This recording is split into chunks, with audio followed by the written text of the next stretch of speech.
বাংলাদেশ যুব ইউনিয়ন আজকে প্রথম জেলা সম্মেলনের মাধ্যমে আপনারা যে কমিটি নির্বাচিত করলেন সেই কমিটির সভাপতি হিসাবে আজকে নতুন সভাপতি হিসাবে আমি আমার ব্যক্তিগত পক্ষ থেকে সবাইকে বিপ্লবী অভিনন্দন জানাচ্ছি।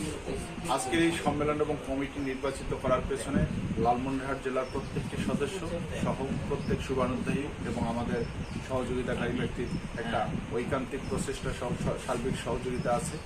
এই জন্য আমি তাদের কাছে চিরকৃতজ্ঞ। আজকে যে নতুন কমিটি নির্বাচিত হলো, এই কমিটিকে সাথে নিয়ে বাংলাদেশের এই লালমনিরহাট জেলার একটি প্রত্যন্ত অঞ্চলের যুব সমাজের জন্য যে আমাদের লড়াই সংগ্রাম, আমরা যে আজকে শপথ গ্রহণ করলাম, সেই শপথকে বাস্তবায়িত করার জন্য আমরা মনে করি যে আজকের এই কমিটিকে সাথে নিয়ে সেই লক্ষ্যে আমরা এগিয়ে যাব।